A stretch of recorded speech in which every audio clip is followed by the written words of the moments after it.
Good afternoon, everyone. Thanks for joining this first episode of our global webinar series. And the topic of the webinar today, as you may know, is exploring the potential of hydrogen in Namibia and its role in the country's net zero journey. Green hydrogen has become an increasingly valuable resource in global energy market, and governments around the world are promoting projects in this area.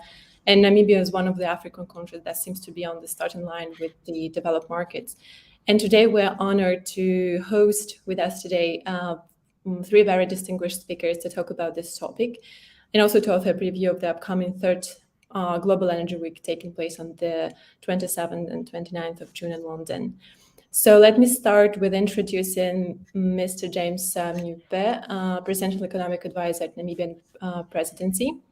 Mr. François Schalkwyk, Executive Director at Namibian Investment Promotion and Development Board, and Mr. Chigozie Nweke-Eze, Founder and CEO at Integrated Africa Power. So let's start the webinar. If you want to, dear speakers, to take a few words to introduce yourself, please, the floor is yours, and then we'll start with the questions. Sure. Look, I'll say something real quick. Thanks a lot, Nadia and INVR, for setting this up. Really good to see my colleague all the way from Asia. I miss him. It's been so long since I last saw François. But very excited to be here on the platform to share a little bit about what we're doing in Namibia. So thanks for having us.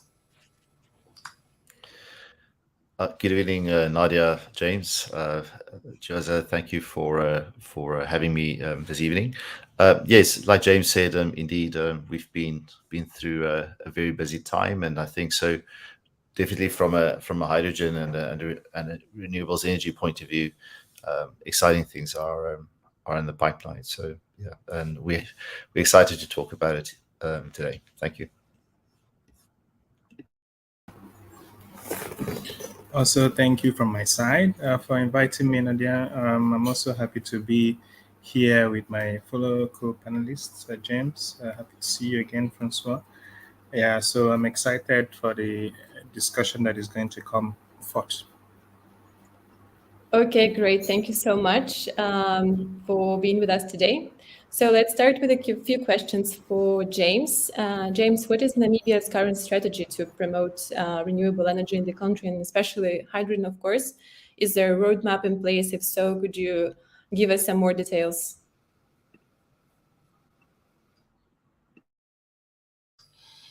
Sure, fantastic. Thanks so much. So, I think one has to remember the main job is actually economic advisor, right? And so what we're actually trying to do is, of course, promote large-scale renewable energy adoption in Namibia. But at the core of it, we're always trying to increase the robustness of the economy, right, and its ability to weather various exogenous risks and of course weather climate change as well, right? So what we're doing at the moment, we definitely launched a synthetic fuel strategy at COP27 last year in Egypt. And within that strategy, I think it's page 46 or so, there's actually a roadmap of all the activities that we want to do within this presidency all the way to 2025. And they're quite specific. So in terms of putting up, for example, a specific delivery unit to oversee the procurement of complex projects and many, many other things as well. So the idea at the moment is, remember, we've created about 3 or 4 valleys, hydrogen valleys in Namibia, as according to the strategy. And there are a couple of projects that at the moment the government is trying to support to get off the ground. So obviously the one that is probably the most well-known is a hydrogen project in Lüderitz. We're hoping to conclude the implementation agreement with that project, hopefully in Q2 this year. But at the same time, there's some pilot projects that we managed to negotiate to receive some funding from Germany, and one in particular may be taking off in the Irongo region near Walvis Bay. Now, those are the hydrogen projects, but of course, those projects are not going to be making hydrogen. They'll be making hydrogen, but converting that to ammonia. And of course, in the Dauris case study, they're actually looking potentially to even make fertilizer. The key there, though, is to begin to connect those projects into existing infrastructure in Namibia. So, for example, the port transmission, in order to improve Namibia's ability to diversify its exports and then of course increase the revenue that we earn so that we can improve the economic outlook for a lot of our people in Namibia. So we're not just doing hydrogen for hydrogen's sake. We're doing hydrogen and of course making the most of the just energy transition in order to attract the right type of capital to build the right sort of assets, and so that we can see Namibia grow.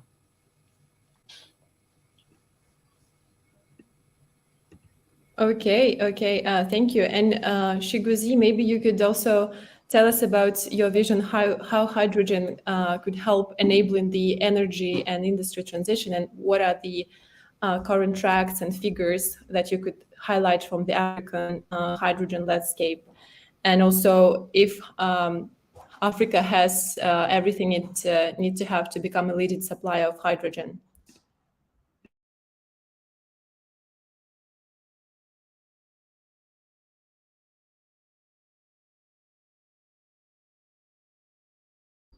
I think you're on mute.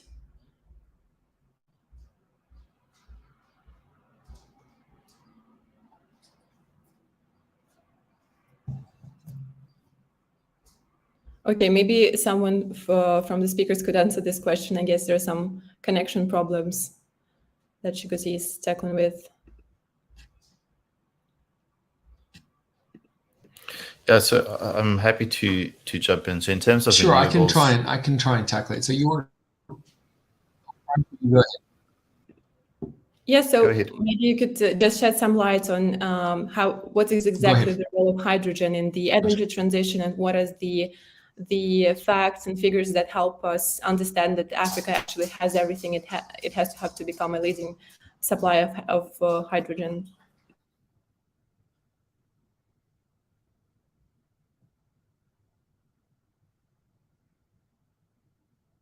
Me? Yeah. So sorry. I think there's a delay in the line. So no, nonetheless, I think so. Certainly from a green hydrogen perspective, if you look at the immediate region, but also of course in particular North Africa, the role of green hydrogen is obviously not only an enabler, but certainly as this forms part of the journey really to a net zero transition, not only for Namibia but for a number of our neighbors and like I said, basically the rest of the continent. It will continue to play a major role. I think one of the things that actually one sometimes overlook, and particularly in the case of Namibia and potentially even South Africa and other countries in sub-Saharan Africa that's embarking on this journey, is that that green hydrogen in particular is really a game changer, is a fundamental enabler really to reforming and kind of repositioning our economies. Namibia in particular is at the moment is still really a resource-based economy, and that obviously comes with significant risk over the extended period. We've in particular seen those risks manifest in economic downturns in the past 10, 12 years.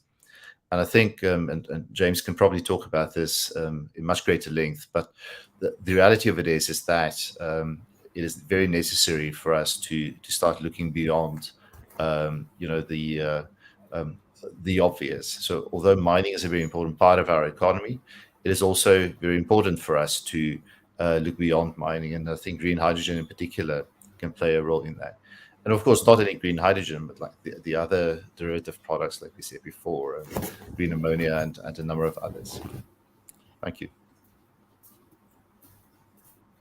Thank you. Then another question for you, François. What exactly the Namibia Investment Promotion and Development Board currently is focusing on to promote energy investment and development in the country, and where do you see most of the potential for energy companies?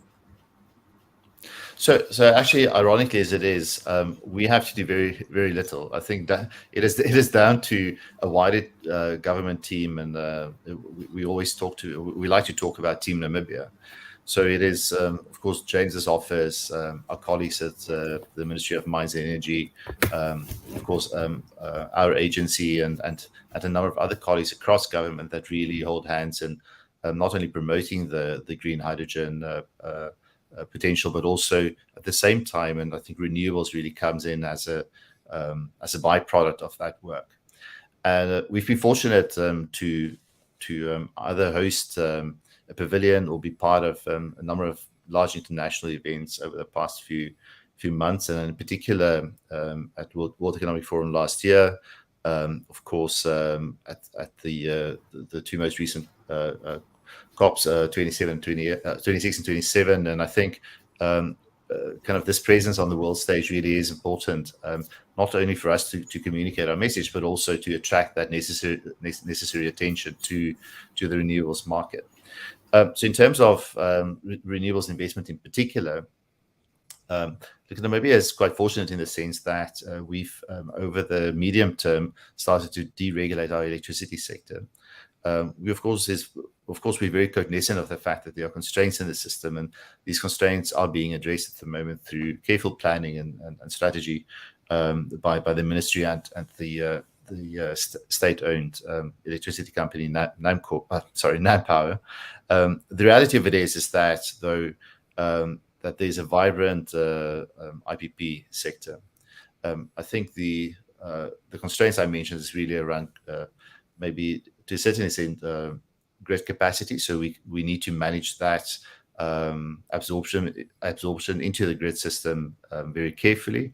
But because of this deregulation and liberalization of the market, we're able actually to export electricity cross-border to not only direct commercial and industrial customers, but also into the SAPP, the South African Power Pool. And this, of course, places us really in a prime position to play a leading role in the region in the medium to long term. I think, I highlighted the constraints, but I think at the same time the opportunity certainly is larger than that. I think we're quite proud to say that government and the private sector has been working well together, and we continue to really support those efforts where really feasible, viable, and potentially profitable projects can come to the country and actually play a role in these larger projects that we are all been working on.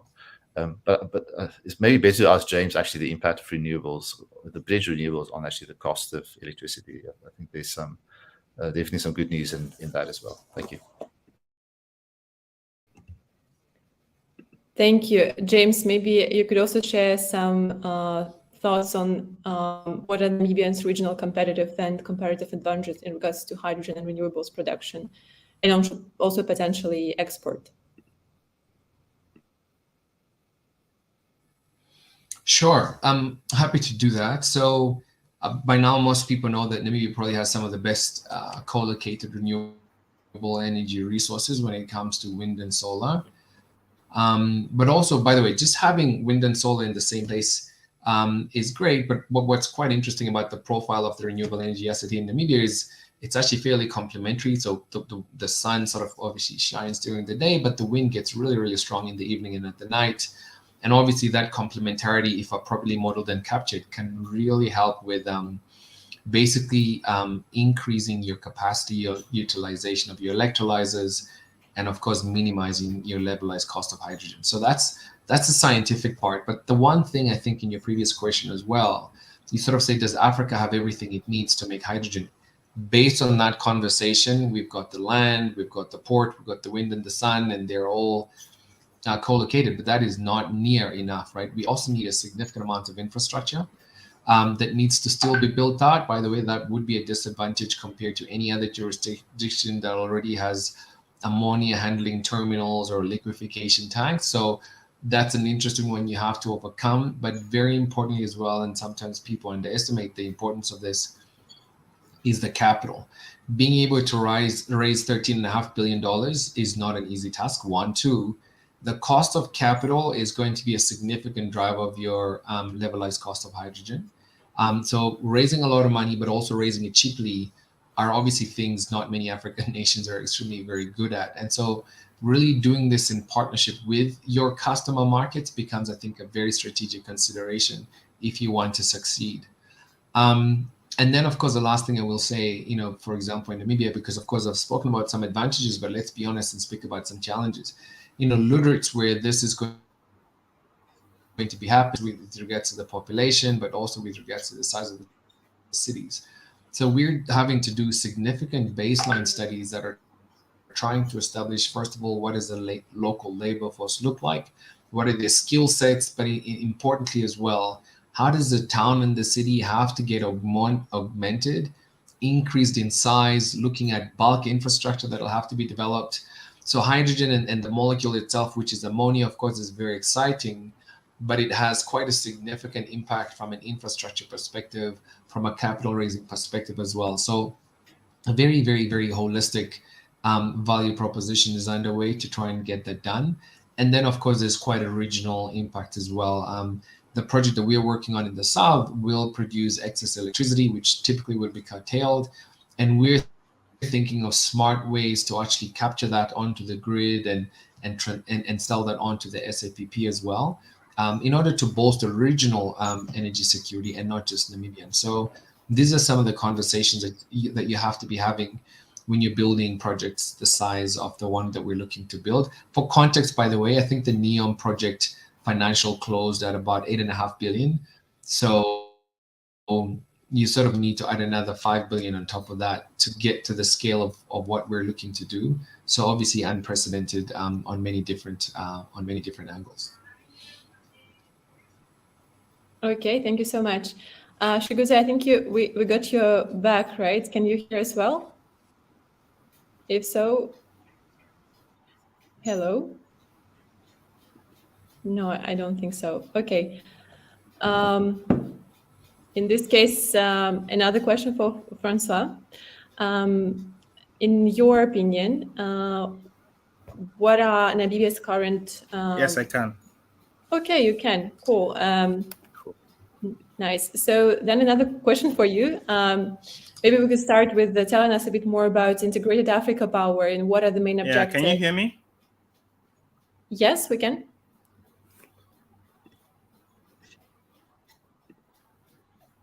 So I think there is a bit of a lag. Sorry, can you hear me now? Yeah. Could you please tell us a bit more about the main objectives of Integrated Africa Power?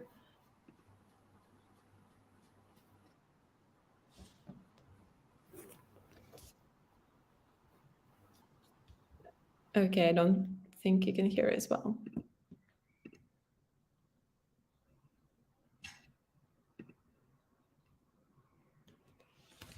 All right, then. Let's move on. So the question for François. In your opinion, what are the Namibia's current doing business top pointers, and how could they be improved in order to attract more companies in the future?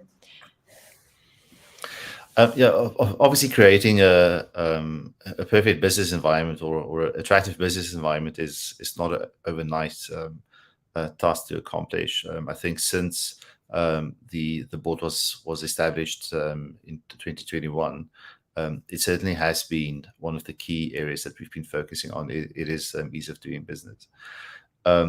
I think, and to a certain extent, some of these constraints around or some of the constraints, that kind of prohibits the swift and the easy delivery of in particular government services to investors has been alleviated over the past 6 months. And I think it is, like I said earlier, it is down to really cooperation, collaboration amongst ministries and agencies.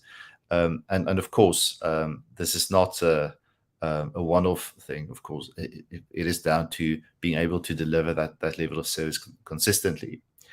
If you look at it particularly from an energy investment point of view, then of course it is slightly different. And I think I've mentioned the constraints around the grid and in particular cross-border connectors, as well as Namibia's own capacity to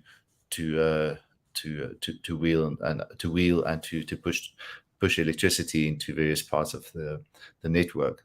And so from that perspective, I think one of the key objectives at this stage is to really evaluate our situation in terms of our own energy use, our own energy blend. In other words, renewables versus baseload, but also how much we buy in versus how much we generate domestically, and really evaluate that vis-a-vis our objectives in terms of industrialization, but also electrification generally, because it is probably quite obvious that if we electrify Namibia further, in other words, extend the grid to more places, then the demand will rise. The demand for the capacity delivered will rise. So that obviously creates its own challenges. So it is really a very careful dance of planning, like I said, collaborating amongst each other. And I think hydrogen is really, this hydrogen project has really illustrated that we're getting better and better at that, better at talking to each other and actually understanding these challenges. So certainly from an investment point of view, although these things are being addressed and it might take some time to deliver all of them, there's certainly confidence in the system, and we see that through the continuous, not only inquiries, but the continuous kind of rollout of small and larger projects throughout the country. So that's obviously very exciting, and this is apart from what's happening in hydrogen. I think the point I meant to raise earlier was we certainly expect that in particular with the Hyphen project, that an oversupply of renewables to the project itself or generated by the project itself might in the end potentially end up in the grid. And so, of course, as part of our wider ambition to grow a green economy, so in other words, green electricity or a green grid is perhaps the ultimate ambition. The reality of it is that it will significantly push down the average electricity price, or at least that is what we anticipate. The other part of it is, and of course, this hydrogen project, as well as other renewable projects, is very closely connected to our ability to further industrialize. And of course, yes, industrialization is not the be-all and end-all of economic development. It is certainly an important step for a country like ours, in particular, against the background of the natural resources I mentioned before. However, most of these kind of industries are very energy intensive, and as we know, energy can be quite expensive. And if you look in particular at energy costs, not only in Europe, where it's a particular challenge at the moment, even in Asia, but also in our own region, that there's certainly room for improvement in terms of cost. And so to suddenly then have the ability to build refineries or smelters even, because you have access to cheap electricity, that really changes the ball game quite significantly. And that's certainly one of the ambitions we're striving for. We believe that hydrogen will actually help us, or kind of the wider drive for hydrogen will help us achieve this particular ambition. Thank you. Okay, very interesting. Thank you. We actually have our first question from the audience. I think it's applicable for both of you. So if you want to answer in turns, that would be great. So what economic benefits would hydrogen bring to Namibia and its people? If you would like to start, James, answering this one. Yeah, no, happy to do that. So economic benefits, if you look at, and there's so many different things I could quote for you, but let's maybe look at the project itself and just its contribution to the fiscus, right? So if we get this going for scale purposes, during the normal sort of operating period, we're looking at potentially 536 million euros per annum in terms of total government revenue flows. That's about 10.7 billion Namibian dollars. That's about 20% of what we earn as a country today, right? So that is a big number, but that's just looking at the money, right? There's the infrastructure build out that we spoke about, and then there is that infrastructure build out is very like project specific, ports, transmission lines, pipelines, that sort of thing. But it's also very socioeconomic relevant, right? So housing will have to be built. To give you a practical example, they're talking about potentially 15,000 jobs during construction. The whole town of Ludwigslust is about 40,000 people in terms of population. So new housing will be developed in the area, new facilities, whether it's schools, hospitals, etc. So that is another way of looking at economic benefits. But something François mentioned that is super important, that can be underestimated, is the cost of electricity. At the moment, Namibia imports electricity at 9 to 12 cents a kilowatt hour from the SAPP. At this scale, and with the sort of capital that we're hoping we're going to be able to mobilize to fund this, that is concessionary capital, you might be able to produce electricity in its raw form at like 2 cents a kilowatt hour. So if you can then add value to that electricity by using batteries and improving the strength of the grid, you might be able to deliver electricity onto the Namibian grid that is a lot cheaper and cleaner than what you're getting from South Africa. So that in itself is another sort of economic benefit. So there are a couple of different benefits that one could get from the hydrogen project. François? James stole the answer, but I think one of the perhaps the important things to say is that unfortunately there isn't a magic button and then it'll all be there. It is a long-term proposition, because if you kind of look at the wider market, actually the demand for hydrogen doesn't even properly exist at the moment. So I think that's the first point. And for us to be very sober about it is very important at this stage. I think the second point is exactly what James said. These kind of the run up to delivery, or the run up to the point of delivery, will of course, that gap will be filled by various construction projects, various expansion of other infrastructure projects, and so to certain effect there will be a ramp up to that. I think maybe the main point to emphasize is, and it's important for us to talk about skills, and in particular the skills gap we have in the economy. So when we started this project, and certainly our colleagues at the Ministry of Labour, but also at the National Planning Commission, have been spending a lot of time on this to really identify both the broader skills needed, but also at the same time working out as how are we going to fill this skills gap. So yes, from a vocational training point of view, but also from a tertiary education point of view. And so, and of course, like I said, this is not something that happens overnight. It is something that really forms part of the integrated thinking I mentioned in the beginning. And so to a certain extent, improvement will come, but improvement will be incremental, and it will be over time. And I think that's very important for us to emphasize. It is not a turnkey project, unfortunately. Thank you. Okay, thank you.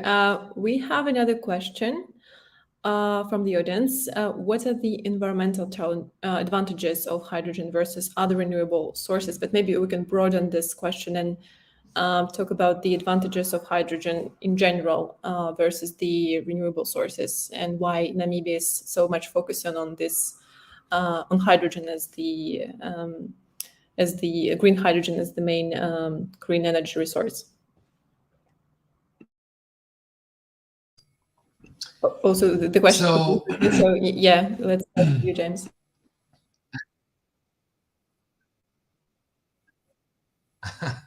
Unfortunately, it comes across that way, that maybe we're very excited about the hydrogen. But if you listen to everything that we're saying, we keep on talking about the renewable energy that has to get developed in order to get excess electricity, and then you can make the molecules. So hydrogen in itself is not even the product that we're going to be trading, right? Like, the product that we'll be trading is ammonia and electricity.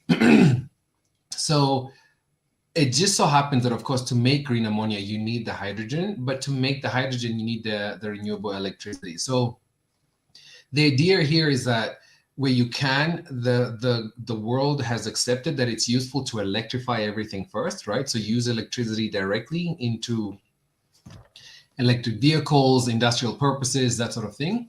And then for sectors that are calling hard to abate sectors, think of shipping, aviation, some long-haul transport, but even some industrial uses like manufacturing of steel. There you're going to need molecules, and those molecules may come in different forms, right? It could be kerosene for the planes, etc., right? Ammonia for ship fuels as well. And so all we're doing in Namibia is we're using that renewable electricity, or at least the sources of renewable energy that we have, to try and answer some of those solutions. So we may very well, as you heard from François, use some of that excess electricity to provide a strong foundation for green industrialization in Namibia. That's not hydrogen focused, but yet it's being made possible because of hydrogen, which is allowing us to deploy large-scale renewable energy assets at a scale that we could never do as a country on our own, right? So one has to see the bigger picture from that perspective. Okay, yeah, it makes total sense. All right, thank you both so much for the insights about the hydrogen and renewables landscape in Namibia, and opportunities and also challenges out there for companies and investors. And now we are ready to conclude this very laid-back session. And thank you both, James and François, for joining us today. I really hope to see you the Global Energy Week that is taking place on 27th and 29th of June in London. For all the viewers, please have a look at the link dropped in the comments for more information and registration. Thank you so much, and enjoy the rest of your day. Speak soon. Bye-bye.